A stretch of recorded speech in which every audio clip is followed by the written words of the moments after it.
89.6 FM Sargakshetra SK junction. ഇന്ന് SK junction ഒരു പ്രത്യേകതയുണ്ട്. ഞാൻ എത്തിയെന്നുള്ളതല്ല ഒരു പ്രത്യേകത, മറിച്ച് ഇന്ന് international day against drug abuse ആണ്. അതുകൊണ്ട് തന്നെ നമ്മളെ കൂടെ ഇന്ന് ഉള്ള ഒരു സ്പെഷ്യൽ ആള് അത് ശ്രീജിത്ത് സാറാണ്. അദ്ദേഹം നമുക്ക് എല്ലാവർക്കും അറിയാം, ജനങ്ങൾക്ക് ഏറെ പ്രിയപ്പെട്ട ഗാന്ധിനഗർ പോലീസ് സ്റ്റേഷനിലെ SHO ആണ് അദ്ദേഹം. നമുക്ക് എല്ലാവരും അടിക്കടി അദ്ദേഹത്തെ നമ്മൾ സോഷ്യൽ മീഡിയയിലൂടെയും അതേപോലെ തന്നെ പത്രങ്ങളിലൂടെയും ഒക്കെ അദ്ദേഹത്തിന്റെ ചില ഫോട്ടോസും അല്ലെങ്കിൽ അദ്ദേഹത്തിന്റെ ചില സന്തോഷങ്ങളും ഒക്കെ നമ്മൾ കാണാറുണ്ട്. കഴിഞ്ഞ ദിവസവും ഞങ്ങൾ കണ്ടിരുന്ന ഒരു സന്തോഷം, ഒരു കുട്ടി പോലീസ് സ്റ്റേഷനിൽ വന്നിട്ട് പിറന്നാൾ ആഘോഷിച്ച സന്തോഷവും ശ്രീജിത്ത് സാറിന്റെ അടുത്ത് വന്നിട്ട് കേക്ക് കട്ട് ചെയ്യുന്ന സീൻസും ഒക്കെ നമ്മൾ കണ്ടിരുന്നു. അപ്പോൾ എന്തായാലും അങ്ങനത്തെ ഒരു തകർപ്പൻ ഫേസ് ആണ് കോട്ടയത്തെ സംബന്ധിച്ചിടത്തോളം നമ്മളുടെ മുത്തായിട്ടുള്ള ഒരാളാണ് നമ്മുടെ കൂടെ എന്നുള്ളത്. അപ്പോൾ അതുകൊണ്ട് തന്നെ ഇന്ന് international day against drug abuse ആയതുകൊണ്ട് തന്നെ സാർ ചോദിച്ചു തുടങ്ങാം നമുക്ക്. ഈ ഡ്രഗ്സിന്റെ ഉപയോഗം എങ്ങനെയുണ്ട് നമ്മുടെ കോട്ടയത്ത് അല്ലെങ്കിൽ മൊത്തം കേരളത്തിൽ? ഇത്തിരി പേടിപ്പെടുത്തുന്ന ഭീകരമായിട്ടുള്ള സിറ്റുവേഷൻ ആണ്. എന്നാലും ഒരു നിയമപാലകൻ എന്നുള്ള കണ്ണിലൂടെ കാണുമ്പോൾ എന്താണ് പറയാൻ തോന്നുന്നത്? എല്ലാവർക്കും നമസ്കാരം. ഡ്രഗ്സിൻ്റെ യൂസ് ഇപ്പം നമ്മളൊരു 4-5 വർഷമായിട്ട് കൂടുതൽ കേസുകൾ കണ്ടുവരുന്നുണ്ട്. പക്ഷേ ഈയിടെയായിട്ട് കൂടുതൽ സ്പെഷ്യൽ ഡ്രൈവും അതിൻ്റെ കാര്യങ്ങളൊക്കെ ആയിട്ട് കുറച്ച് അധികം കേസുകൾ പോലീസും അതുപോലെ എക്സൈസും ഡിറ്റക്ട് ചെയ്യുന്നുണ്ട്. അപ്പം ഈയിടെയായിട്ട് കേസുകൾ പിടിക്കുന്നത് കുറച്ച് കൂടുതലാണ്. അതിൻ്റെ ഡ്രഗ്സിൻ്റെ യൂസും കൂടുതലാണ്, അത് ഡിറ്റക്ഷനും കൂടുതലാണ്. ഓക്കെ, അപ്പോൾ ഇത്തിരി അത് ഇങ്ങനെ ഹൈ ആയിട്ട് നിൽക്കുന്ന ഒരു സീനിലൂടെയാണ് നമ്മൾ കടന്നു പോകുന്നത് അല്ലേ? അതെന്ന് പറയാം.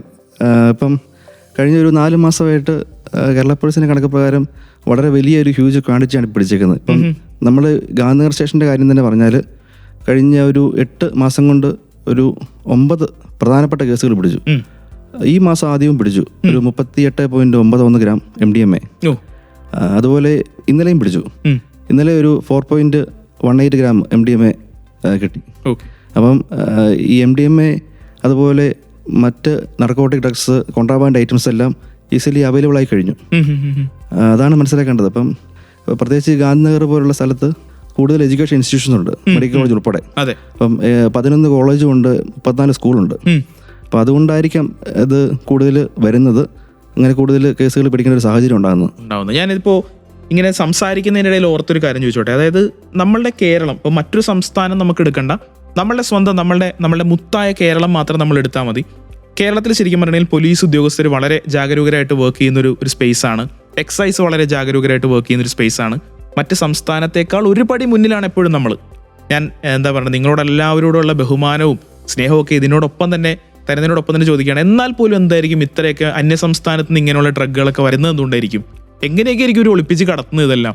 അത് നേരത്തെ കൂടുതൽ ഈ കഞ്ചാവിൻ്റെ നമുക്ക് ഈസിലി ഡിറ്റക്ട് ചെയ്യാൻ പറ്റും, കഞ്ചാവ് ഈ ലാർജ് ക്വാണ്ടിറ്റി ആയതുകൊണ്ട്. പക്ഷേ എന്താണെന്നറിയില്ല, ഈ പുറത്ത് പഠിക്കാൻ പോകുന്നതോ അല്ലെങ്കിൽ അങ്ങനെയുള്ള കൂട്ടുകെട്ടിൽ അകപ്പെട്ടിട്ടോ ഒക്കെ കുട്ടികൾ കൂടുതൽ ഇപ്പം സിന്തറ്റിക് ഡ്രഗ്സ് ആണ് ഉപയോഗിക്കുന്നത്. അപ്പോൾ സിന്തറ്റിക് ഡ്രഗ്സ് കുറച്ച് ഡിറ്റക്ട് ചെയ്യാൻ ഇച്ചിരി പാടാണ്, അത് പെട്ടെന്ന് ഒളിപ്പിക്കാനും പറ്റും. അപ്പം നമുക്ക് നല്ലപോലെ ഹോംവർക്ക് ചെയ്തിട്ടാണ് പിടിക്കപ്പെടാൻ പറ്റുന്നത്. അപ്പം എന്താണ് ഇതിൻ്റെ ഇതിലേക്ക് തിരിയുന്നതെന്ന് വെച്ച് കഴിഞ്ഞാൽ കുറച്ച് പേർക്ക് ഇത് പെട്ടെന്ന് ലാഭം ഉണ്ടാക്കാനുള്ള ബിസിനസ്സാണ്. അപ്പം നമുക്ക് അങ്ങനെ ഈ ഓരോ ലെയർ കഴിഞ്ഞ് നമ്മൾ ഇൻവെസ്റ്റിഗേഷൻ മുന്നോട്ട് പോകുമ്പോഴും നമുക്കത് അറിയാൻ പറ്റും. ഈ ട്രാൻസാക്ഷനും ചിലരുടെയൊക്കെ ബാങ്ക് ട്രാൻസാക്ഷനൊക്കെ കണ്ടു കഴിഞ്ഞാൽ നമ്മൾ ഞെട്ടിപ്പോവും. അതെ. അപ്പം അങ്ങനെ നല്ല ഏറ്റവും ശക്തമായിട്ടുള്ള നിയമമുള്ള രാജ്യമാണ് നമ്മുടേത്. അപ്പം ഇങ്ങനെ ട്രാൻസാക്ഷൻ നടത്തിയാൽ നമ്മൾ ഈ ബിസിനസ് വഴി ഉണ്ടാക്കുന്ന പൈസയും അതിൻ്റെ അസറ്റും എല്ലാം തീർച്ചയായിട്ടും ഗവൺമെന്റിലേക്ക് കണ്ടുകെട്ടപ്പെടുന്നുണ്ട് ഇപ്പോൾ. അതാണ് ശ്രദ്ധിക്കേണ്ടത്. ഓക്കെ, അപ്പോൾ എന്തായാലും നമ്മൾ ഇതേപോലെയുള്ള വിഷയത്തെക്കുറിച്ച് തന്നെയാണ് സംസാരിച്ചുകൊണ്ടിരിക്കുന്നത്. International day against drug abuse ആണെന്ന്. അതുകൊണ്ട് തന്നെ നമ്മൾ ഈ ഒരു വിഷയത്തെക്കുറിച്ച് ഏറ്റവും കാര്യമായിട്ട് സംസാരിക്കുന്ന അല്ലെങ്കിൽ ഈ വിഷയത്തെക്കുറിച്ച് എപ്പോഴും നമ്മുടെ അടുത്ത് വന്നിട്ട്, ഇപ്പോൾ നമ്മളിപ്പോൾ സാറിന് ഏതെങ്കിലും ഒരു പൊതുപരിപാടിയിലാണ് കാണുന്നതെങ്കിൽ പോലും സാർ ഇതിനെക്കുറിച്ച് എപ്പോഴും നമ്മൾ ജാഗരൂകരായിരിക്കണം. നമ്മളുടെ നാട്ടിൽ ഇതൊന്നും പാടില്ല. നമ്മൾ അതിനു വേണ്ടി കൃത്യമായിട്ട് നമ്മളെല്ലാവരും, അതായത് മാധ്യമ സ്ഥാപനങ്ങളും പോലീസും എക്സൈസും ഒരുമിച്ച് പ്രവർത്തിക്കണമെന്ന് എപ്പോഴും വളരെ സ്നേഹത്തോടുകൂടി സംസാരിക്കുന്ന ശ്രീജിത്ത് സാറാണ് എൻ്റെ കൂടെ ഉള്ളത്, SHO ഗാന്ധിനഗർ പോലീസ് സ്റ്റേഷൻ. കൂടുതൽ വിശേഷങ്ങൾക്ക് വേണ്ടി കാത്തിരിക്കൂ. സേതുവാണ് കൂടെ. കാതോരം, കരുതലായി, കാലത്തിനൊപ്പം. 89.6 FM Sargakshetra SK ജംഗ്ഷൻ. എൻ്റെ കൂടെ ഇന്ന് international day against drug abuse ആയതുകൊണ്ട് തന്നെ നമ്മുടെ കൂടെ എന്നുള്ളത് ശ്രീജിത്ത് സാറാണ്. ശ്രീജിത്ത് ടി, അദ്ദേഹം ഇൻസ്പെക്ടറാണ് ഗാന്ധിനഗർ പോലീസ് സ്റ്റേഷനിൽ. അപ്പോൾ സാർ, നമ്മളിങ്ങനെ ഇവരൊരു തിരക്കഥ വളരെ ഗംഭീരമാണെന്ന് പറഞ്ഞു. ഇങ്ങനെ സാധനങ്ങൾ ഇങ്ങനെ ട്രാൻസാക്ഷൻ നടത്തുന്നതിൽ അല്ലെങ്കിൽ ഈ ഡ്രഗ് ട്രാൻസാക്ഷൻ നടത്തുന്നതിൽ വളരെ ഒരു തിരക്കഥയൊക്കെ ഉണ്ടെന്ന് പറഞ്ഞു. അപ്പോൾ ഞാൻ ചോദിച്ചോട്ടെ, നിങ്ങൾ ഒരുപാട് സ്ഥലത്ത് നിന്ന് ഈ സംഗതി പോയിട്ട് സീസ് ചെയ്യുന്നുണ്ടാവുമല്ലോ, പിടിച്ചെടുക്കുന്നുണ്ടാവുമല്ലോ. അപ്പോൾ എത്രത്തോളം റിസ്ക് ആണ് ഈ ആളുകളെ കണ്ടെത്തുന്നതും അവരെ സ്പോട്ട് ചെയ്യുന്നതും അവിടെ പോയിട്ട് ഇത് പിടിച്ചെടുക്കുന്നതൊക്കെ? നമ്മൾ അത് ഇപ്പോൾ റിസ്ക്കാണ്. അതിന് ഞാൻ പറയാം, നമ്മൾ പ്രധാനമായിട്ടും ഇപ്പം സ്മോൾ ക്വാണ്ടിറ്റി, അതായത് യൂസിന് വേണ്ടി ആൾക്കാർ ചെറിയ കേസുകൾ നമ്മൾ പിടിക്കുന്നു. അങ്ങനെ പിടിച്ചു കഴിഞ്ഞ് നമ്മൾ അതിൻ്റെ പുറകെ പോയി അതിൻ്റെ സോഴ്സ് കണ്ടുപിടിക്കുന്നു. സോഴ്സ് കണ്ടുപിടിച്ച് വലിയ ലാർജ് ക്വാണ്ടിറ്റി നമ്മൾ പോകുന്നു. അത് പോയി അടുത്ത ലെയറിലേക്ക് പോകുന്നു. ഞാൻ കോട്ടയം വെസ്റ്റിലിരിക്കുമ്പോൾ ഇതുപോലെ MDMA കേസ്, അന്ന് MDMA അത്ര സുലഭമല്ല, ഇതുപോലെ കിട്ടുന്ന പോലെ അത്ര ഈസി ആയിട്ട് കിട്ടുകയില്ല. അങ്ങനെ കിട്ടി നമ്മളൊരു ക്യൂരിയോസിറ്റിയിൽ പോയി ഒരു 6 ലെയർ കഴിയുമ്പോഴാണ് ഇത് കോയമ്പത്തൂരിൽ ഒരു മെഡിക്കൽ ഫീൽഡിൽ ആയിട്ട് ബന്ധപ്പെട്ട ആളാണ് ഇത് നിർമ്മിക്കുന്നത് നമുക്ക് മനസ്സിലായത്. അപ്പോൾ നമ്മൾ 6 ലെയർ വരെ നമ്മൾ കണ്ടുപിടിച്ചു. പക്ഷെ നമുക്ക് 3 ലെയർ വരെ പോകാൻ പറ്റുന്നുള്ളൂ. ബാക്കിയുള്ളവരെന്നാലും അബ്സ്കോണ്ടിങ് ആയി. അപ്പം കൂടുതലും അതിൻ്റെ ഫസ്റ്റ് നമുക്ക് അക്യൂസിനെ കിട്ടി, സെക്കൻഡും തേർഡും അക്യൂസിനെ ബാംഗ്ലൂരിൽ നിന്ന് പിടിക്കുന്നു. അപ്പം 4th ലെയറിലേക്ക് നമുക്ക് എത്തപ്പെടാൻ പറ്റുന്നില്ല. അപ്പം ഇവരെല്ലാം വളരെ ആലോചിച്ച് അതിൻ്റെ ട്രാൻസാക്ഷനിൽ വന്ന് മേളിലുള്ള ലെയറിൽ കട്ടാക്കാൻ വേണ്ടിയാണ്. അതായത് ഒന്നാമതിരിക്കുന്ന ആളും മൂന്നാമതിരിക്കുന്ന ആളും തമ്മിൽ അറിയില്ല. മൂന്നാമത്തെ ആൾക്ക് 6ാമത്തെ ആളെ അറിയില്ല. അങ്ങനെയാണ് ഇതിൻ്റെ ഒരു കണക്ഷൻ. അപ്പം നമ്മളത് പൊളിക്കാൻ മാക്സിമം ശ്രമിച്ചിട്ടുണ്ട്. അങ്ങനെ കട്ട് ചെയ്ത് ആണ് ഓരോ ഇൻവെസ്റ്റിഗേഷൻ മുന്നോട്ട് പോകുന്നത്. ഓക്കെ, നമ്മൾ ഈ ദേഹോപദ്രവം പോലത്തെ അവസ്ഥകളിലേക്കൊക്കെ ഈ ഡ്രഗ് പിടിച്ചെടുക്കാൻ ചെല്ലുന്നിടത്തുണ്ടായിട്ടുണ്ടോ? അതായത് ഇപ്പോൾ നമ്മൾ ഈ കണ്ണൂർ സ്ക്വാഡ് സിനിമ കാണുമ്പോൾ നമ്മൾ അതിൻ്റെ അകത്തുനിന്ന് കേട്ട് ഞെട്ടുന്നൊരു സീനുണ്ട്. അതായത് നമ്മളെക്കാൾ വലിയ ആയുധവുമായിട്ടായിരിക്കും അതിൻ്റെ ഉള്ളിൽ പതിയിരിക്കുന്ന ആൾ ഇരിക്കുന്നതെന്ന് മമ്മൂക്ക പറയുന്ന പോലെ, അല്ലെങ്കിൽ അങ്ങനെ സിമിലർ കൈൻഡ് ഓഫ് ഡയലോഗുകൾ ആ സിനിമയിൽ പലയിടത്തും പറയുന്നുണ്ടല്ലോ. അപ്പോൾ എന്നൊക്കെ പറഞ്ഞ പോലെ തന്നെ നിങ്ങൾ ചിലപ്പോൾ പ്രതീക്ഷിക്കാത്ത തരത്തിലുള്ളൊരു അറ്റാക്ക് അവിടെ നിന്ന് വന്നിട്ടുണ്ടാകും. അപ്പോൾ അങ്ങനെയൊക്കെ എപ്പോഴെങ്കിലും ഒരു ത്രെറ്റ് ഉണ്ടായിട്ടുണ്ടോ ഇങ്ങനെയുള്ള കേസുകളിൽ പോകുമ്പോഴേക്കും? അങ്ങനെ ഒരു അനുഭവം ഉണ്ടായിട്ടുണ്ട്.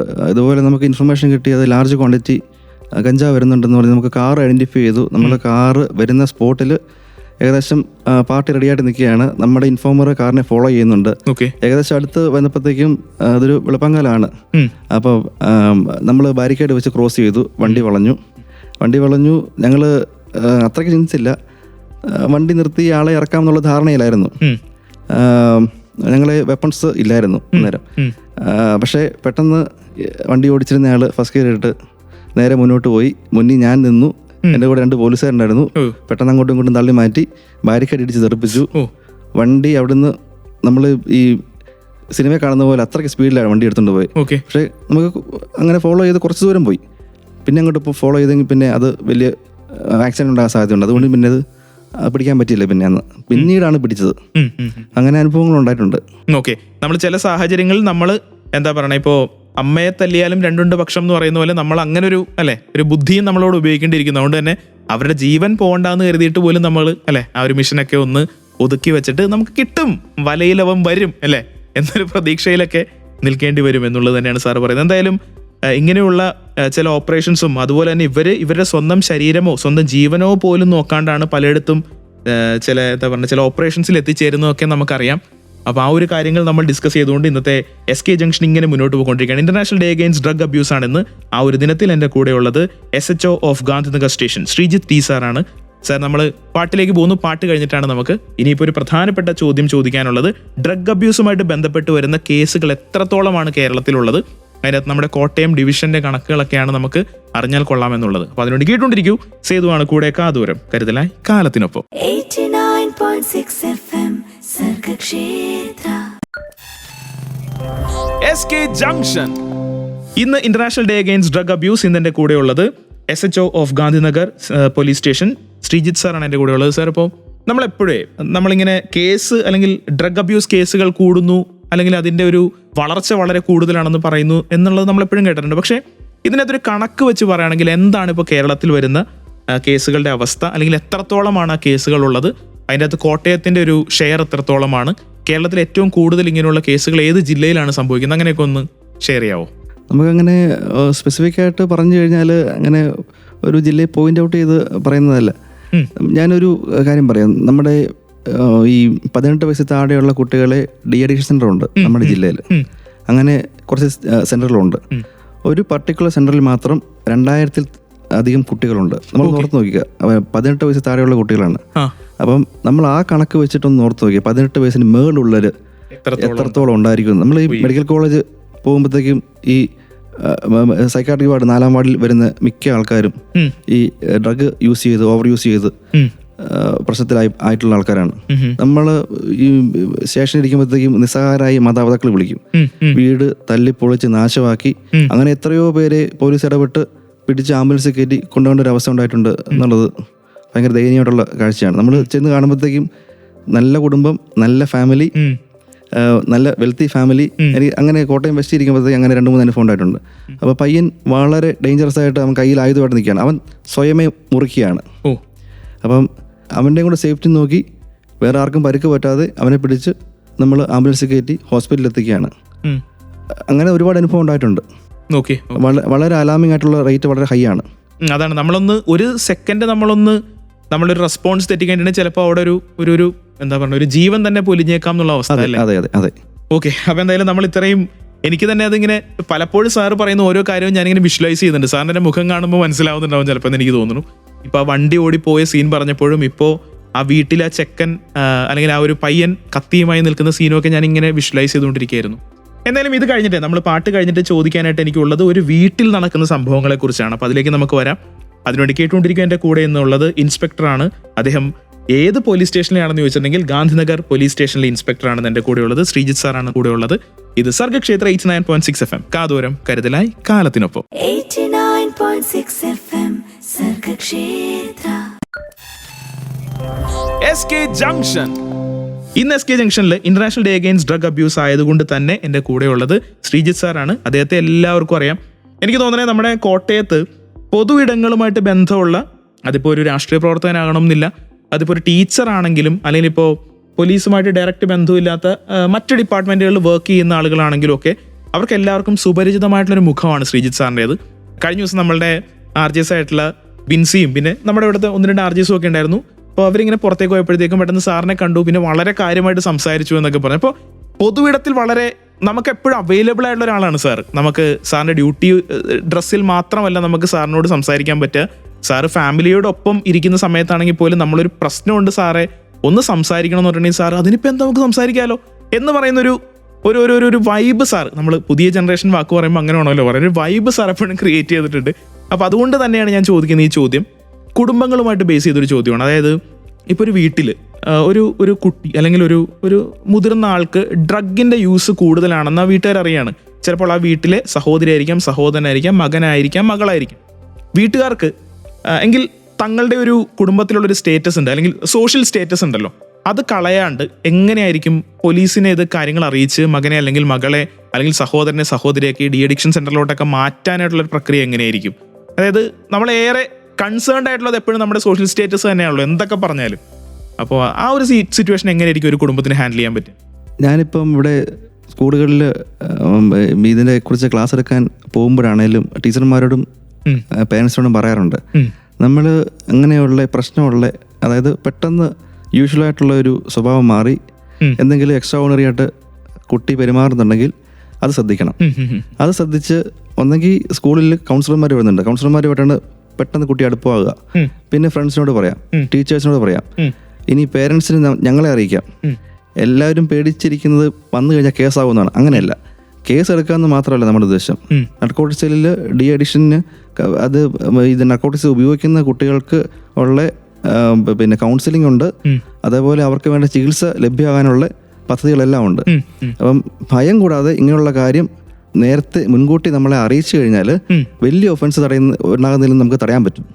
അതാണ് പേരൻസ് മനസ്സിലാക്കേണ്ടത്. എന്തായാലും വളരെ എന്താ പറയുക, നമ്മൾ ഈ കുറിക്കുകൊള്ളുന്ന ഉത്തരം എന്നൊക്കെ പറയാം, അതായത് കൂടുതൽ പ്രശ്നത്തിലേക്ക് പോകുന്നതിനേക്കാൾ മുന്നേ തടഞ്ഞു നിർത്താനായിട്ട് ശ്രദ്ധിക്കുക, അല്ലേ? അതെ. എനിക്ക് ഭയങ്കര ലൈറ്റ് ആയിട്ട് തോന്നിയ ഒരു ഉത്തരം കേട്ടപ്പോൾ എനിക്ക് പറഞ്ഞാൽ സാറ് സ്ഥിരമായിട്ട് സ്കൂളുകളിൽ ക്ലാസ് എടുക്കുന്നതുകൊണ്ടായിരിക്കും കുട്ടികൾക്കും മനസ്സിലാവുന്നതിന് വേണ്ടിയിട്ടും, അതുപോലെ തന്നെ ഈ എന്താ പറയുക കൂടുതൽ ടെക്നിക്കൽ ടൈം ഉപയോഗിച്ച് കാര്യങ്ങൾ അധികം കുഴപ്പിക്കണ്ടല്ലോ എന്നൊക്കെ ഉള്ള ആ ഒരു രീതിയിലേക്ക് സംസാരം എത്തിയെന്ന് എനിക്ക് തോന്നുന്നു. ഒരു സത്യം പറഞ്ഞാൽ സാറിന്റെ സംസാരം എനിക്ക് ഇഷ്ടപ്പെട്ടിരിക്കുന്നു എന്ന് പറഞ്ഞുകൊണ്ട് നമ്മൾ പാട്ടിലേക്ക് പോകുന്നു. സേതുവാണ് കൂടെ. ഇത് സർഗക്ഷേത്ര 89.6 FM. എൻ്റെ കൂടെ ഇന്ന് അതിഥിയായിട്ടുള്ളത് നമ്മുടെ ഗാന്ധിനഗർ പോലീസ് സ്റ്റേഷനിലെ ഇൻസ്പെക്ടർ ശ്രീജിത്ത് സാറാണ്. കാതൂരം കരുതലായി കാലത്തിനൊപ്പം. 89.6 FM സർഗക്ഷേത്ര. SK junction. എൻ്റെ കൂടെ ഇന്ന് നമ്മുടെ SK ജംഗ്ഷനിൽ international day against drug abuse ആയതുകൊണ്ട് തന്നെ ശ്രീജിത്ത് സാറ് കൂടെയുണ്ട്. അദ്ദേഹം നമ്മൾ എല്ലായ്പ്പോഴും നമുക്ക് അവൈലബിൾ ആയിട്ടുള്ള ഒരു ഇൻസ്പെക്ടറാണ്. നമ്മൾ പല പരിപാടികൾക്കും അദ്ദേഹത്തെ നേരിട്ട് ചെന്ന് സംസാരിക്കുമ്പോൾ അല്ലെങ്കിൽ നമ്മളെ കൂടെ അദ്ദേഹം ആദ്യമേ തന്നെ അദ്ദേഹം പറഞ്ഞിട്ടുണ്ടാവും, ഇത് എന്താ പറയുക, സർഗക്ഷേത്രയുടെ ചില ആക്ടിവിറ്റികളാണ്, അല്ലെങ്കിൽ നമുക്ക് ഇങ്ങനെ ഈ പ്രാവശ്യം ചെയ്താലോ എന്ന് ചോദിക്കുമ്പോൾ തന്നെ സാറ് പറയും അതിനിപ്പോൾ എന്താ നമുക്ക് ചെയ്യണം എന്നുള്ളൊരു വളരെ വലിയൊരു സപ്പോർട്ട് എപ്പോഴും നമുക്ക് തന്നിട്ടുള്ള എല്ലാ കാലത്തും നമ്മുടെ കൂടെ നിൽക്കുന്ന ഒരാളാണ് സാർ. അപ്പോൾ അതുകൊണ്ട് തന്നെ എനിക്ക് സംസാരിക്കുമ്പോഴും എന്താ പറയുക, വല്ലാത്ത ഞാനിങ്ങനെ ഫ്രീ ആയിട്ട് സംസാരിച്ചുകൊണ്ടിരിക്കുകയാണ്. സാർ ഇപ്പോൾ നമ്മൾ വീട്ടുകാരുടെ സോഷ്യൽ സ്റ്റേറ്റസ്, കുട്ടികളുടെ ഈ കേസുകൾ അറിയിക്കുന്ന കാര്യം, അല്ലെങ്കിൽ മുതിർന്ന ആളാണെങ്കിൽ പോലും അതെങ്ങനെ അറിയിക്കണം നമ്മൾ പറഞ്ഞു. ഇനിയിപ്പോൾ ഞാൻ ചോദിക്കട്ടെ, ഇപ്പോൾ നമുക്ക് ഒരുപാട് പ്രോജക്ട്സ് ഉണ്ട് ഗവൺമെൻറ് ഇപ്പോൾ ഇങ്ങനെയുള്ള ആളുകൾ ഡി അഡിക്ഷൻ സെൻ്ററിലേക്ക് കൊണ്ടുപോകുന്നതിൽ. അപ്പോൾ എന്തൊക്കെയാണ് അവിടെ നടക്കുന്ന ആക്ടിവിറ്റികൾ, അവിടെ ഡോക്ടേഴ്സ് എത്രത്തോളം ഉണ്ട്? ഇപ്പോൾ ഈ സാർ പറഞ്ഞു 2000-ലധികം കുട്ടികളാണ് നമ്മൾ ഓരോ ജില്ലയിലും ഓരോ സെൻറ്റേഴ്സിലുള്ളതെന്ന് പറഞ്ഞു. അപ്പോൾ എങ്ങനെയാണ് അവിടുത്തെ ആക്ടിവിറ്റികൾ, എന്തൊക്കെയാണ് ഈ ഡി അഡിക്ഷനിലേക്ക് ആളെ കൊണ്ടുവരുമ്പോൾ എന്തൊക്കെയാണ് അവിടെ നടക്കുന്ന ആക്ടിവിറ്റികൾ? ഡി അഡിക്ഷൻ സെൻ്റർ 2-3 സ്ഥലങ്ങൾ നമ്മൾ കേസിൻ്റെ ഭാഗമായിട്ട് വിസിറ്റ് ചെയ്തിട്ടുണ്ട്. അവിടെ പ്രോപ്പർ ട്രീറ്റ്മെൻറ്റ് തന്നെയാണ്. അപ്പോൾ ആദ്യം ഈ വയലൻ്റ് ആയിട്ടുള്ള അവസ്ഥയിൽ നിന്ന് ഇവരെ ചികിത്സിച്ച് മാറ്റുന്ന ഡോക്ടർമാർ, നഴ്സുമാരും അവർ ഒക്കെ വളരെ ബുദ്ധിമുട്ടിയാണ് വളരെ ഒന്ന് നോർമലാക്കുന്നത്. ഓക്കെ, ആ ഒരു അവസ്ഥയിൽ നിന്നാണ് പതുക്കെ ജീവിതത്തിലേക്ക് പിന്നെ തിരിച്ചു വരുന്നത്. അതിന് സമയമെടുക്കും. ഓക്കെ, അപ്പോൾ ആദ്യം ഈ പറഞ്ഞ പോലെ അവരെ ഒന്ന് സമാധാനപ്പെടുത്തി അവരെ കുഴപ്പമൊന്നുമുള്ള സ്ഥലത്തല്ല എന്ന് പറഞ്ഞ് മനസ്സിലാക്കിയിട്ടൊക്കെയാണ് ഈ പറഞ്ഞ പോലെ ഡിഫറെന്റ് പ്രൊസീജിയേഴ്സിലേക്ക് പോകുന്നത് അല്ലേ? അതെ അതെ. അപ്പോൾ എനിക്ക് തോന്നുന്നത് കൗൺസിലിംഗും അതിനോടൊപ്പം തന്നെ ഈ മെഡിക്കൽ ഈ പറഞ്ഞ പോലെ മരുന്നുകളുടെ ഹെൽപ്പും എല്ലാം അല്ലേ, അങ്ങനെയായിരിക്കും മുന്നോട്ട്. അതെ അതെ അതെ. ഓക്കെ, അപ്പോൾ എന്തായാലും നമ്മൾ അങ്ങനെയുള്ള ഡി അഡിക്ഷൻ സെന്ററുകളെ കുറിച്ച് സംസാരിച്ചുകൊണ്ട് നമ്മളിത് അടുത്ത പാട്ടിലേക്ക് പോകുന്നു. സേതുവാണ് കൂടെ. ഇത് സർഗക്ഷേത്ര 89.6 FM. എൻ്റെ കൂടെ ഇപ്പോൾ ഉള്ളത് ഇൻസ്പെക്ടർ ശ്രീജിത്ത് സാറാണ്, ഗാന്ധിനഗർ പോലീസ് സ്റ്റേഷനിലെ. കാതോരം കരുതലായി കാലത്തിനൊപ്പം. 89.6 FM സർഗക്ഷേത്ര. SK junction. ഇന്ന് എൻ്റെ കൂടെ SK ജംഗ്ഷനിൽ ഞാൻ കുറച്ച് നേരമായിട്ട് ഈ ഒരു അതിഥിയെ പരിചയപ്പെടുത്തുന്നു. അപ്പോൾ പരിചയപ്പെടുത്തുമ്പോൾ ഓരോ തവണയും എനിക്ക് തോന്നുന്ന ആളുകൾക്ക് അതിങ്ങനെ കേട്ടുകൊണ്ടിരിക്കുന്ന ആളുകൾക്ക് പരിചയപ്പെടുത്തേണ്ട ആവശ്യമില്ല. ചില ആൾക്ക് ശബ്ദം കേൾക്കുമ്പോൾ തന്നെ മനസ്സിലാവുന്ന കോട്ടയംകാർക്ക് വളരെ പരിചയമുള്ള ഒരാൾ തന്നെയാണ് എൻ്റെ കൂടെ ഉള്ളത്. ശ്രീജിത്ത് സാറാണ് എൻ്റെ കൂടെ ഉള്ളത്. അദ്ദേഹം SHO ആണ് ഗാന്ധിനഗർ പോലീസ് സ്റ്റേഷനിലെ. സാർ, ഇപ്പോൾ നമ്മളിങ്ങനെ ഇപ്പോൾ വയലൻ്റ് ആവുന്ന കേസുകൾ പറഞ്ഞു. ഒരു വീട്ടിൽ ചെന്നപ്പോൾ ആ വീട്ടിൽ നിന്ന് സാർ ആ ഒരു എന്താ പറയണേ, ആ ഒരാളെ ഡി അഡിക്ഷൻ സെൻ്ററിലേക്ക് മാറ്റാൻ വേണ്ടി ചെന്നപ്പോൾ പോലും വളരെ ഫ്യൂരിയസ് ആയിട്ടുള്ള ഒരു അവസ്ഥയിലായിരുന്നു ആ കുട്ടി എന്ന് പറഞ്ഞു, അല്ലെങ്കിൽ ആ പയ്യൻ എന്ന് പറഞ്ഞു. അപ്പോൾ ഞാൻ ചോദിക്കട്ടെ, ഈ നമ്മൾ ഈ ഡ്രഗ് അല്ലെങ്കിൽ ഡ്രഗ് അബ്യൂസിൻ്റെ ഈ റിപ്പോർട്ടുകൾ വരുമ്പോൾ നമ്മളത് സീസ് ചെയ്യാൻ വേണ്ടി പോകുമല്ലോ. അപ്പോൾ അങ്ങനെയുള്ള 1-2 കേസുകൾ, അല്ലെങ്കിൽ ഇപ്പോൾ നമ്മൾ നിലവിലുള്ള, നിങ്ങൾ എങ്ങനെയാണത് കണ്ടുപിടിച്ചത്, നിങ്ങൾ എങ്ങനെയാണ് ആ കേസിലേക്ക് എത്തിയത് മുതലായ കാര്യങ്ങൾ, അല്ലെങ്കിൽ എങ്ങനെയായിരുന്നു അവരുടെ ഒരുക്കുന്ന തിരക്കഥയെ നമ്മൾ വെട്ടിച്ചത് എങ്ങനെയാണ് മുതലായ 1-2 കാര്യങ്ങളൊന്ന് ഷെയർ ചെയ്യാവോ?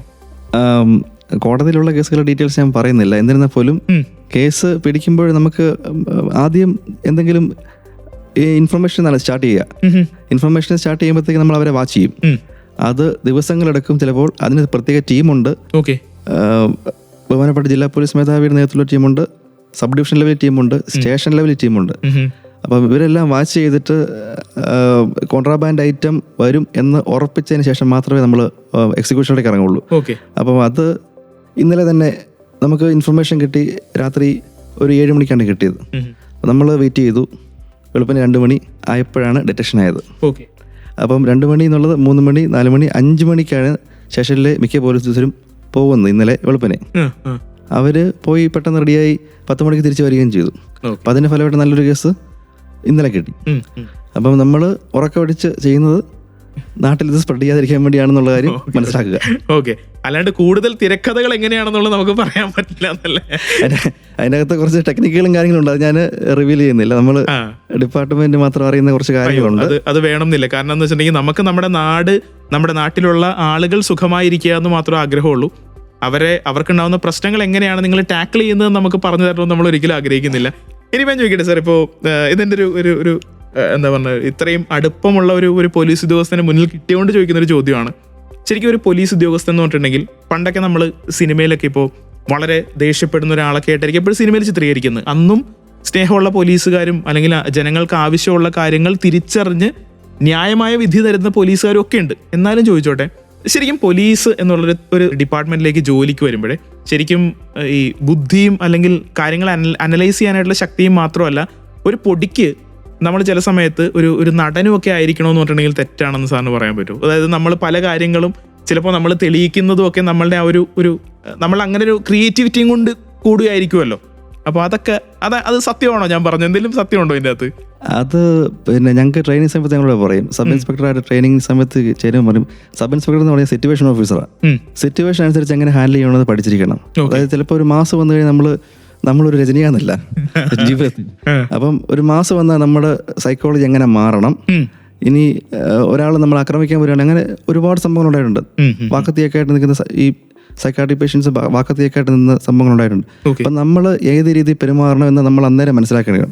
അങ്ങനെ മനസ്സിലാക്കി നമ്മൾ പെരുമാറുമ്പോഴത്തേക്കും ചിലപ്പോൾ നമ്മുടെ കൂടെ ആൾക്കാർ കൂടെ നിൽക്കും. അപ്പോൾ കുറച്ച് സ്ട്രെങ്ത് ആകും. അപ്പം അങ്ങനെ നമുക്ക് ഓരോ സിറ്റുവേഷൻ ടാക്കിൾ ചെയ്യാൻ പറ്റും. സിറ്റുവേഷൻ അനുസരിച്ച് നമ്മൾ നല്ല രീതിയിൽ പെരുമാറണം, സാധാരണക്കാരെ ബുദ്ധിമുട്ടിക്കരുത് എന്നാണ് എൻ്റെ ഒരു അഭിപ്രായം. ചില സമയത്ത് പ്രതി പോലും ചിലപ്പോൾ തെറ്റിദ്ധരിക്കുമായിരിക്കും അല്ലേ, അയ്യോ ഈ സാറിന്റെ ചേട്ടനെ പോലെയാണ്, അങ്ങനത്തെ സീൻസ് വരെയും ചിലപ്പോൾ ഉണ്ടായിട്ടുണ്ടാവും അല്ലേ. എന്തായാലും നമ്മൾ കൂടുതൽ ചോദിച്ച് അതിന്റെ ഒരു എന്താ പറയുക, അതിന്റെ ഒരു ടാക്കിൾ ചെയ്യുന്ന രീതിയിലേക്കൊന്നും എത്താൻ ശ്രമിക്കുന്നില്ല. നമ്മൾ അടുത്ത പാട്ടിലേക്ക് പോകുന്നു. സേതുവാണ് കൂടെ. ഇത് സർഗക്ഷേത്ര 89.6 FM. എൻ്റെ മുന്നിൽ എൻ്റെ തൊട്ട് മുന്നിൽ ഹോട്ട് സീറ്റിലിരിക്കുന്ന ആളുടെ പേര് ശ്രീജിത്ത് സാർ എന്നാണ്. അദ്ദേഹം ഗാന്ധിനഗർ പോലീസ് സ്റ്റേഷനിലെ ഇൻസ്പെക്ടറാണ്. കാതോരം കരുതലായി കാലത്തിനൊപ്പം. 89.6 FM സർഗക്ഷേത്ര. SK junction. എൻ്റെ കൂടെ ഇന്ന് international day against drug abuse ആയതുകൊണ്ട് തന്നെ ഒരു സ്പെഷ്യൽ ആൾ നമ്മുടെ ഷോയിൽ എത്തുന്നുണ്ട്. ശ്രീജിത്ത് സാറാണ് എൻ്റെ കൂടെ ഉള്ളത്. ഗാന്ധിനഗർ പോലീസ് സ്റ്റേഷനിലെ SHO ആണ് എൻ്റെ കൂടെ ഉള്ളത്. സാർ, അപ്പോൾ നമ്മൾ ഈ ഡ്രഗിൻ്റെ കാര്യങ്ങൾ ഇപ്പോൾ നമ്മൾ പറഞ്ഞു വരുന്ന ഒരു സീനിൽ തന്നെ ചോദിച്ചോട്ടെ, ഏതൊക്കെ നാടുകളിൽ നിന്നായിരിക്കും കൂടുതൽ നമ്മുടെ നാട്ടിലേക്ക് ഡ്രഗ് എത്തുന്നത്? അപ്പോൾ എത്രത്തോളം ഡേഞ്ചറസ് ആണ് ഇതിൻ്റെ ഉപയോഗം? അതായത് നമ്മളുടെ ആരോഗ്യത്തെ ബാധിക്കുന്നത് മാത്രമല്ല, നമ്മളെ മാനസികമായിട്ടും എത്രത്തോളം. ഒരുപാട് ഡ്രഗ് അബ്യൂസിലൂടെ പ്രശ്നത്തിലായ ആളുകളെ കണ്ടിട്ടുണ്ടാവും. ഇതിൻ്റെ കച്ചവടം ചെയ്യുന്നതോടൊപ്പം ഇതിൻ്റെ ആക്ടിവിറ്റിയും അല്ലെങ്കിൽ ഇത് ഉപയോഗിക്കുന്ന വളരെ കൂടുതലായിട്ടുള്ള ആളുകളെ കണ്ടിട്ടുണ്ടാവും. അപ്പോൾ ഇത് ഏതൊക്കെ നാട്ടിൽ നിന്ന് വരുന്നു, ഒപ്പം തന്നെ ഇവരെയൊക്കെ എത്രത്തോളമാണ് ഇത് മാനസികവും ശാരീരികമായിട്ട് ബാധിക്കുന്നത്? ശാരീരികമായിട്ട് മോശമായിട്ട് ബാധിക്കാൻ ഞാൻ നേരിട്ട് കണ്ടിട്ടുണ്ട്. ഇത് തുടർച്ചയായിട്ട് ഉപയോഗിച്ചിട്ട് കാഴ്ചശക്തി കുറഞ്ഞ ആൾക്കാർ എനിക്ക് അറിയാം. നമ്മൾ ഇപ്പം എക്സാമ്പിളായിട്ട് പറഞ്ഞാൽ, ഇപ്പം ജിമ്മിൽ റെഗുലറായിട്ട് നമ്മൾ എക്സസൈസ് ചെയ്ത് കഴിഞ്ഞ് ബോഡി ഒരു സ്ട്രക്ചർ മെയിൻറ്റെയിൻ ചെയ്യണമെങ്കിൽ ആ രീതിയിൽ മോശപ്പെട്ട രീതിയിൽ ഡ്രഗ്സ് ഉപയോഗിക്കുന്ന ആൾക്കാരെ ഞാൻ കണ്ടിട്ടുണ്ട്.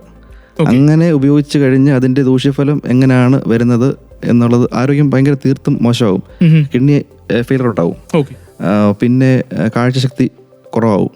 അപ്പം നമ്മൾ ഒരു പ്രായം കഴിഞ്ഞ് കഴിഞ്ഞാൽ പിന്നെ ഭയങ്കര ബുദ്ധിമുട്ടായിട്ട് പിന്നെ ആശുപത്രി കിടക്കയിൽ ജീവിതം മുന്നോട്ട് പോകേണ്ടി വരും. പിന്നെ ഞാനിപ്പോൾ ചോദിച്ചതിൻ്റെ അകത്ത് മറ്റൊരു ചോദ്യം എന്ന് വെച്ചിട്ടുണ്ടെങ്കിൽ, ഏതൊക്കെ നാടുകളിൽ നിന്നായിരിക്കും നമ്മുടെ ഇങ്ങോട്ട് ഡ്രഗ് എത്തുന്നത് എന്നുള്ളതാണ്. അതും കൂടി ഒന്ന്. നമ്മൾ ഈ പിന്നെ ഇൻവെസ്റ്റിഗേഷൻ്റെ ഭാഗമായിട്ട് നമ്മൾ ഇതിൻ്റെ സോഴ്സ് തിരക്കി പോകുമ്പോൾ കൂടുതലും ചെല്ലുന്നെത്തുന്നത് ബാംഗ്ലൂരിലാണ്. ബാംഗ്ലൂരിലാണ്. ഞാൻ സബ് ഇൻസ്പെക്ടർ ആയിരിക്കുമ്പോൾ കോട്ടയത്ത് നിന്ന് 3-4 തവണ ഇതുപോലെ പോയിട്ടുണ്ട്. അപ്പം മോശപ്പെട്ട അവസ്ഥയാണ് അറിഞ്ഞത്. നമ്മൾ KL രജിസ്ട്രേഷൻ വണ്ടികൾ ഇപ്പോൾ ബാംഗ്ലൂർ ചെക്ക് ചെയ്യും, വളരെ നല്ല രീതിയിൽ ചെക്ക് ചെയ്യും. ഒന്ന് ഓർത്ത് നോക്കുക, നമ്മൾ ഫാമിലി ആയിട്ട് ബാംഗ്ലൂരിൽ പോവുകയാണ്, KL രജിസ്ട്രേഷനുള്ള വാഹനങ്ങൾ ചെക്ക് ചെയ്യുക എന്ന് പറയുമ്പോഴത്തേക്കും മോശപ്പെട്ട അവസ്ഥയിലാണ്. അതെ, നമുക്കത് പേഴ്സണലായിട്ട് മനസ്സിലായ കാര്യമാണ്. അപ്പൊ ആ രീതിയിൽ മോശപ്പെട്ട അവസ്ഥയിലേക്ക് എത്തിയെങ്കിൽ അത് മാറ്റണം. സത്യം. അതായത് നമ്മുടെ നാടിന്റെ യശസ്, അതായത് എവിടെ നമ്മുടെ നാടിന്റെ പേര് കേൾക്കുമ്പോഴും ഒരു പൊടിക്ക് സ്നേഹം കൂടി ആളുകൾക്ക് ഉണ്ടാവണം എന്ന് ആഗ്രഹിക്കുന്ന ഇടത്ത് നിന്നും ഇത് KL വണ്ടിയാണ്, അവൻ കുഴപ്പക്കാരനാണെന്ന് പറയുന്നിടത്ത് ഉണ്ടാവുന്ന ഒരു സാധാരണക്കാരന്റെ വിഷമവും കൂടി അതിൻ്റെ അകത്ത് ഉണ്ടെന്നല്ലേ സത്യം പറഞ്ഞിട്ടുണ്ടല്ലോ. അപ്പോൾ എന്തായാലും നമ്മൾ പാട്ടിലേക്കാണ് പോകുന്നത്. പാട്ട് കഴിഞ്ഞിട്ടാണ് നമ്മൾ കൂടുതൽ, അതായത് കേരള പോലീസിന്റെ ഇന്നത്തെ ദിവസത്തെ ആക്ടിവിറ്റികളെ കുറിച്ച് നമ്മൾ ചോദിക്കാൻ പോകുന്നത്. അതിനുവേണ്ടി കേട്ടുകൊണ്ടിരിക്കുക. സേതുവാണ് കൂടെ. ഇത് സർഗക്ഷേത്ര 89.6 FM. എൻ്റെ കൂടെ ഉള്ളത് നമ്മളുടെ ഗാന്ധിനഗർ പോലീസ് സ്റ്റേഷനിലെ ഇൻസ്പെക്ടർ ആയിട്ടുള്ള ശ്രീജിത്ത് സാറാണ്. കാതോരം കരുതലായി കാലത്തിനൊപ്പം. 89.6 FM സർഗക്ഷേത്ര. SK junction. എൻ്റെ കൂടെ ഇങ്ങനെ ഒരുപാട് നേരമായിട്ട്, ഏകദേശം ഒരു 2 മണിക്കൂറിനടുത്തായിട്ട് എൻ്റെ കൂടെ തന്നെ ഇങ്ങനെ ടൈം സ്പെൻഡ് ചെയ്യുന്ന ഈ ആളുടെ പേര് ശ്രീജിത്ത് എന്നാണ്. ശ്രീജിത്ത് സാറാണ് എൻ്റെ കൂടെ ഉള്ളത്. ഗാന്ധിനഗർ പോലീസ് സ്റ്റേഷനിലെ സ്റ്റേഷൻ ഹൗസ് ഓഫീസറാണ് എൻ്റെ കൂടെ ഉള്ളത്. സാർ, ഇപ്പോൾ നമ്മൾ ഇത്രയും നേരം ഈ പറഞ്ഞ പോലെ എങ്ങനെയാണ് ഇത് പിടിച്ചെടുക്കുന്നത്, എങ്ങനെ ആളുകളെ സ്പോട്ട് ചെയ്യുന്നത്, അതിൻ്റെ സൈക്കോളജികളുണ്ട്. അതുപോലെ തന്നെ ആളുകൾക്ക് എങ്ങനെ, ഇപ്പോൾ വീട്ടിലൊരാളിങ്ങനെ ഡ്രഗ് അബ്യൂസ് ഉണ്ടെങ്കിൽ എങ്ങനെ പോലീസിനെ അറിയിക്കാം മുതലായ കാര്യങ്ങൾ, അതായത് എത്രത്തോളം ജനങ്ങളെ ബാധിക്കുന്നു ഈ കാര്യം എന്നുള്ളതാണ് നമ്മൾ സംസാരിച്ചതെങ്കിൽ, ഇനിയിപ്പോൾ ഈ കാര്യത്തിൻ്റെ പുറകെ ഓടുന്ന, എല്ലാ കാലത്തും പുറകെ ഓടുന്ന ഒരു ടീമാണ് കേരള പോലീസ്. കേരള പോലീസിന് ഇന്നത്തെ ദിവസത്തെ ആക്ടിവിറ്റികൾ എന്തൊക്കെയാണെന്നുള്ളതാണ് എനിക്കറിയേണ്ടത്. ഇന്നലെ വൈകുന്നേരം വരെയും സാർ തിരക്കിലായിരുന്നു, രാത്രിയും തിരക്കിലായിരുന്നു എന്ന് ഞാൻ അറിഞ്ഞു. അപ്പോൾ ഇന്ന് ഇപ്പോൾ നമ്മുടെ കൂടെ ഇരിക്കുന്നു. ഇനിയിപ്പോൾ ഇത്രയും നേരം നടന്ന ആക്ടിവിറ്റികൾ, ഇനിയിപ്പോൾ അങ്ങോട്ട് നടക്കാൻ പോകുന്ന ആക്ടിവിറ്റികൾ, അതൊക്കെ എന്തൊക്കെയാണ്? ഇന്ന് നമ്മൾ സ്കൂളുകളിൽ വിവിധ പ്രോഗ്രാമുകൾ അറേഞ്ച് ചെയ്തിട്ടുണ്ട്. അതിൽ ഏകദേശം 12ഓളം സ്കൂളുകൾ അത് പാർട്ടിസിപ്പേറ്റ് ചെയ്യാൻ അറിയിച്ചിട്ടുണ്ട്. അത് രാവിലെ പ്രോഗ്രാമുകൾ നടന്നു. ആദ്യം പ്രധാനപ്പെട്ട പ്രോഗ്രാം എന്ന് പറഞ്ഞാൽ SPC കേഡറ്റ്സിനെ പങ്കെടുപ്പിച്ചുകൊണ്ട് നമ്മൾ ആർപ്പൂക്കര ഗവൺമെന്റ് സ്കൂളിൽ നിന്നൊരു റാലി ഉണ്ടായിരുന്നു. അതേപോലെ കുമാരനല്ലൂർ സ്കൂളിൽ ഒരു പ്ലഡ്ജ് എടുക്കുന്ന പ്രോഗ്രാം ഉണ്ടായിരുന്നു. മിക്ക സ്കൂളുകളിലും പ്ലഡ്ജ് എടുക്കുന്നുണ്ട്. അതുപോലെ ഇന്നിപ്പം ഉച്ച കഴിഞ്ഞ് വൈകുന്നേരം നമ്മുടെ മെഡിക്കൽ കോളേജ് ബസ് സ്റ്റാൻഡിൽ KE കോളേജിലെ കുട്ടികളുടെ ഒരു ഫ്ലാഷ് മോബ് ഉണ്ട്, അതിൻ്റെ മെസ്സേജുമായിട്ട്. അപ്പം പ്രധാനപ്പെട്ട എഡ്യൂക്കേഷൻ ഇൻസ്റ്റിറ്റ്യൂഷൻ ബന്ധപ്പെട്ട് നമ്മൾ പ്രോഗ്രാമുകൾ നടക്കുന്നുണ്ട് ഇന്ന്. ഓക്കെ, അപ്പോൾ എന്തായാലും ഒരുപാട് സന്തോഷം സാർ. ഇങ്ങനെയുള്ള കാര്യങ്ങൾ നമ്മുടെ നാടിന് വേണ്ടി ഓർഗനൈസ് ചെയ്യുന്നതിൽ ഇതിൻ്റെ അകത്തൊക്കെ ഇപ്പോഴും ഇങ്ങനെ ശക്തമായിട്ട്, അതായത് ഇപ്പോൾ സാറ് വളരെ മൈന്യൂട്ടായിട്ട് പറഞ്ഞ ചില സാധനങ്ങൾ, എന്താ പറഞ്ഞ ഭയങ്കര സത്യസന്ധമായ കാര്യങ്ങളുണ്ട്. അതായത് എൻ്റെ നാടിനെ പറ്റി ഒരു സ്ഥലത്തും മോശം പറയരുത്, മറ്റുള്ളവൻ്റെ ഒരു ജീവൻ പൊലിയാതിരിക്കാൻ വേണ്ടി നമ്മൾ എടുക്കേണ്ട ചില മൂവുകൾ എന്നൊക്കെ പറഞ്ഞത് സാർ ഒരിക്കലും ഈ പറഞ്ഞ പോലെ ഞാൻ, എൻ്റെ വീട്, എൻ്റെ കൊച്ചുങ്ങൾ ഇങ്ങനെ ഉദ്ദേശിച്ചിട്ട് പറയുന്നതല്ല. സാധാരണക്കാരെല്ലാവരും സുഖമായിട്ടിരിക്കണം എന്നുള്ള ആശയം മനസ്സിൽ നിറയെ ഉള്ളതുകൊണ്ട് മാത്രം പറയുന്നതാണ്. അപ്പോൾ അങ്ങനെ തുടരുന്നതിൽ ഒരുപാട് സന്തോഷം. ഇങ്ങനെ അടിച്ചു പൊളിച്ച് മുന്നോട്ട് പോയിക്കൊണ്ടിരിക്കുക. പിന്നെ നമ്മൾ ഇപ്പോൾ റീൽസൊക്കെ കാണുമ്പോൾ ഒരു കല്ലടിച്ചിട്ട് ചാർജായിട്ട് നിന്നല്ല എന്നൊക്കെ പറയുന്ന അത്രയും കളിച്ച് തമാശ പറയേണ്ട ഒരു സംഗതിയല്ല അത്. നമ്മളെ ദ്രോഹിക്കുന്നത് ഈക്വലൻ്റ് ആണ് എന്നുള്ളത് എല്ലാവരെയും എല്ലാ കാലത്തും ഓർപ്പിക്കുന്നു. ഡ്രഗിനെതിരെ തന്നെ നമ്മൾ നിലകൊള്ളണം എന്നുള്ളത് എല്ലായ്പ്പോഴും ഓർപ്പിക്കുന്നു, അല്ലേ? അതെ, തീർച്ചയായിട്ടും. ഇപ്പോൾ കൂടുതലായിട്ട് മീഡിയ, അതുപോലെ നമ്മുടെ ന്യൂസ് ഉൾപ്പെടെ സോഷ്യൽ മീഡിയ ആകട്ടെ, പ്രസ്, അതുപോലെ ഇവിടുത്തെ യുവജന സംഘടനകൾ, സ്കൂൾ അധികാരികൾ എത്രയോ ക്ലാസ് എടുക്കുന്നു. എല്ലായിടത്തും ഇപ്പോൾ ഡ്രഗിനെ കുറിച്ച് കൂടുതൽ അവെയറാണ്.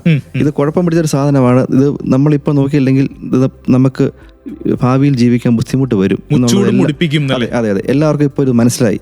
അപ്പോൾ ആ രീതിയിൽ മുന്നോട്ട് പോയാൽ നമുക്കിത് തുടച്ചു നീക്കാം. ഓക്കെ, അപ്പോൾ എന്തായാലും അങ്ങനെയുള്ളൊരു പ്രതീക്ഷയിൽ നമ്മൾ ഇന്നത്തെ SK ജംഗ്ഷനും ഇവിടെ വൈൻഡപ്പ് ചെയ്യുന്നു. സേതുവാണ് കൂടെ. എൻ്റെ കൂടെ ഇത്രയും നേരം സംസാരിച്ചത്.